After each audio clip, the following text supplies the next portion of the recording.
Now, with National Signing Day less than 24 hours away, I feel like it's only appropriate for us to sit down with the czar of recruiting, the man as dialed in as it gets. You know him as the man, the myth, the legend, Josh Newber, national recruiting analyst for us here at On 3. Josh, what's going on, baby? How we doing?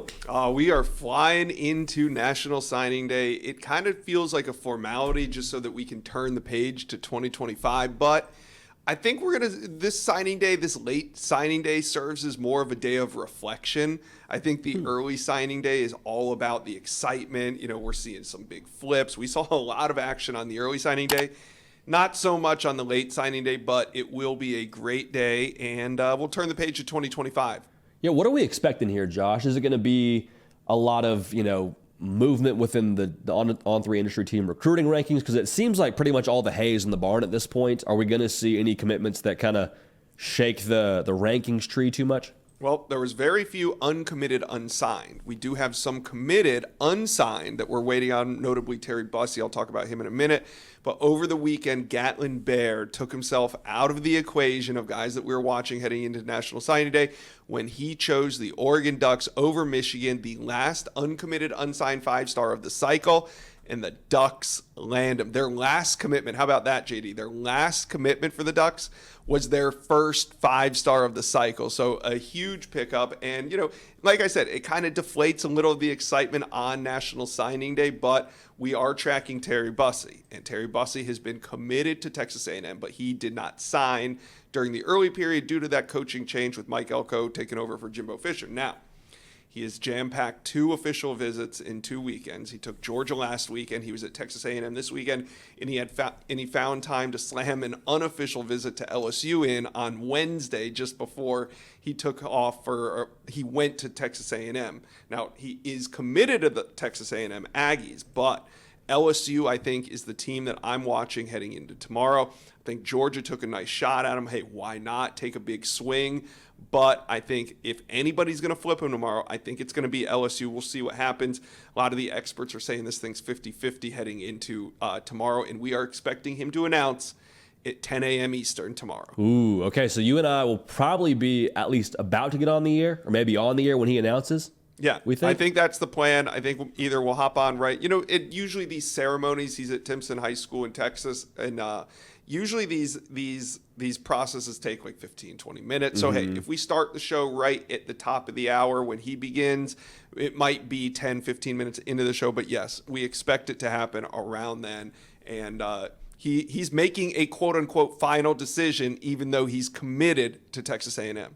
Well, final decision action on National Signing Day. We love to see that. But you hit on something that I think is really interesting and something that kind of seems to be a topic across the college football world with all the shifting conversations around, should we change the transfer portal window? Should we change signing day? Like, do we think we're entering a world where we could see a change to the National Signing Day calendar and we have it be, okay, we just have that first signing day and then maybe you put another National Signing Day further into the spring? Is that something we could see, Josh, or do you think we have this for a while? I think it would be something to consider if coaches weren't leaving whenever they wanted to. So right now, we're seeing Chip Kelly even shopping himself to the NFL right now.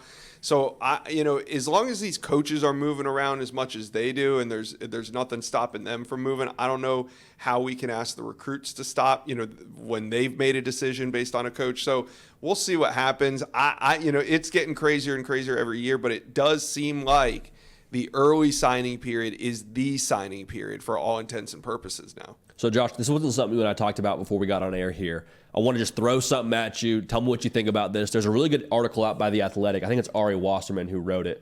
And he's kind of breaking down, hey, signing day has got a lot of moving pieces to it. And he talked to some staffers within college football, and they had a couple of suggestions to changing like the recruiting calendar. And one of those suggestions was just let prospects sign whenever they want. Like, hey, a kid commits in July before his senior year, let him sign in July. Would you be in favor of that, or you think that's maybe opening Pandora's box a little bit and we get too in the weeds with how the roster could shift and demands and things like that with the portal? Would you be in favor of kids signing whenever they want? Yeah, I think I've always kind of felt like that was the next natural step in the process, because if they're inking NIL deals or they're doing these things that can hey, why not? Why not allow them on an official? If you're about to take an official visit during the summer, why not at the end of that official visit, if he wants to sign, hey, you can announce, I've signed with Alabama, I've signed with Auburn, and yes, you're still going to have the same implications if you sign in December and your coach leaves afterward. Then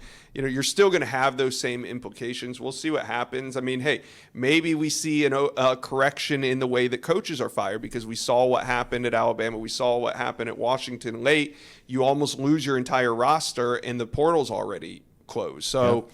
Maybe we see programs hold on to their coaches a little bit longer and create some stability. But right now, it kind of feels like we keep every new movement leads to a little bit more and more instability rather than stability. So it kind of feels right now that we're in a phase that we have to figure all this out. I think when we look back in 5 or 10 years, maybe it'll feel a little bit more normal. It feels a really chaotic right now, JD. It's like the renaissance of college football almost. Like all these new things are entering into the fold, and we're trying to mix and match what's the best thing for the personnel staff, the best for the players, what's best for the powers that be in college football. It's a really interesting time, Josh. Last question for you.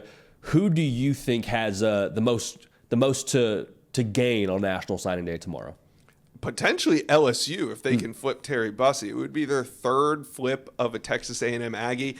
They flipped Dominic McKinley, Weston Davis, Dominic McKinley, defensive lineman, Weston Davis, an offensive tackle.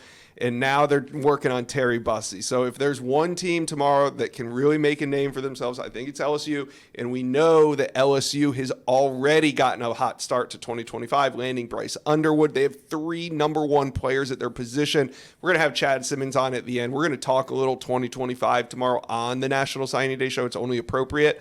But it would be, kind of poetic if LSU is makes the last big splash in 2024, and then they're taken off in 2025 with already the number 1 class in America. So I'm watching the Tigers. The Tigers, the Bayou Bengals making some moves. Josh, appreciate it, man. You and I'll be here not for 4 hours like the early signing period show, but we will be here for a couple of hours chopping it up. And we'll have some friends joining us too. Having some friends. Yeah, we'll have some friends hanging out. I love what you said, getting nostalgic about the 2024 class. How about that? Yeah, it's a good time to go back and look back at the class. Absolutely. Well, that's Josh Newberg. Hey, do yourself a favor. Subscribe to the On3 Recruits channel. Okay, so there's a channel that is under the On3 umbrella, all recruiting all the time. Josh does a phenomenal job crushing it there on that channel with the inside scoop and a bunch of other content there coming your way, so make sure you subscribe there. That will be where the National Signing Day show is tomorrow. Not here. If you come here, we will not have a show. We'll be on the On3 Recruits channel, so make sure it's out in there. Josh, appreciate you, man. We'll chop it up for a long time tomorrow. It'll be a lot of fun. Can't wait. Good deal. Hey, y'all. Thanks so much for watching. Subscribe to the channel here to make sure you don't miss an episode of The Hard Count. Also, be sure to check out other videos on the On3 YouTube channel.